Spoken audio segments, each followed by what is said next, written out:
روایت آپ کی خدمت کے اندر عرض کرتا چلو، میرے آقا حضور سرکار مدینہ صلی اللہ علیہ وسلم کے صحابہ کی محفل لگی ہوئی ہے،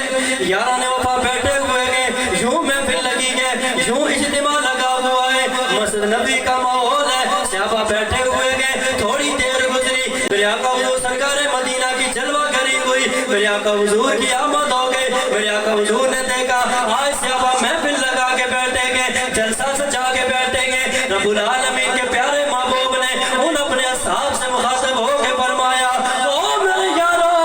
او میرے غلاموں، اس وقت مسجد کے اندر یوں محفل لگا کے کیوں بیٹھے ہو؟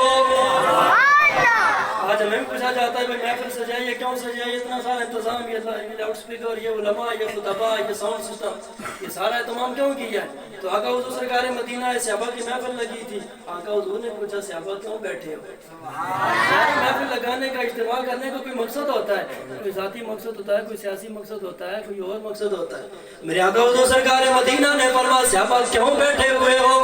ما اجلسکم، کس مقصد کے لیے بیٹھے ہو؟ صحابہ اکرام رضوان اللہ تعالی علیہم اجمعین عرض کرتے ہیں ما جلسنا الا ان نحمد اللہ تعالی علی توفیقہ ان ہدانا اللہ الی الاسلام ومن علینا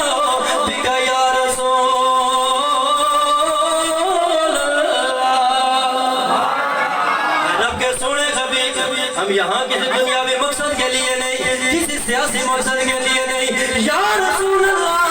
ہمارے یہاں بیٹھنے کے صرف دو ہی مقصد ہے۔ پہلا مقصد تو یہ ہے ہم یہاں بیٹھ کے اللہ کا شکر بجا لگیں گے، اللہ کی حمد و ثنا کریں گے، اللہ کا ذکر کریں، مولا تیرا شکر ہے تو نے ہمیں اسلام کی دولت عطا فرمائی ہے، مولا تیرا شکر ہے تو نے ہمیں دین اسلام عطا فرمایا، تو نے ہمیں مسلمان بنایا ہے، تو نے ہمیں مسلمان بنایا ہے۔ صحابہ اکرام رضوان اللہ تعالیٰ علیہم اجمعین عرض کرتے ہیں یا رسول اللہ، پہلا مقصد تو یہ ہے اللہ کی تعریف کر رہے، حمد و ثنا کر رہے، شکر بجا لا رہے گے، اے مولا تیرا لاکھ لاکھ شکر ہے تو نے ہمیں اسلام کی دولت عطا فرما کے مسلمان بنایا گئے، مومن بنایا گئے۔ دوسری وجہ یہ کہ دوسرا مقصد یہ ہے یا رسول اللہ، ہم یہاں بیٹھ کے اللہ کا شکر ادا کریں گے، مولا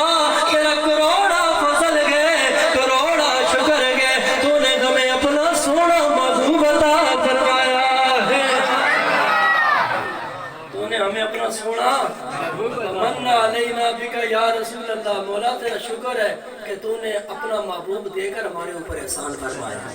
ہمیں جو محفل سجاتے ہیں، محفل سجا کے کیا کہتے ہیں یا اللہ تیرا شکر ہے ہم اس قابل نہیں تھے، تو نے اس قابل بنایا، ہمیں اپنا سونا محبوب عطا فرمایا۔ جس محبوب کا انتظار 100 لاکھ نبی، جس محبوب کا انتظار سارے رسول کرتے آئے، ہم نے تو کوئی انتظار نہیں کیا، رب نے پھر بھی اپنا سونا محبوب ہمیں دے دیا، رب نے پھر بھی ہمیں اپنا سونا محبوب دے دیا، تو پھر ہم کیوں نہ خوشیاں منائیں، ہم کیوں نہ جھومیں، ہم کیوں نہ اپنے گھروں کو سجائیں، کیوں نہ بازاروں کو سجائیں، کیوں نہ گلیاں سجائیں؟ سجانی چاہیے کہ نہیں سجانی چاہیے؟ ہم نے رب سے محبوب مانگا نہیں، نبیوں نے دعائیں بھی مانگی ہیں، نبیوں نے انتظار بھی کیا ہے، لیکن اللہ نے اپنا سونا محبوب ہمارے اندر محفوظ فرمایا۔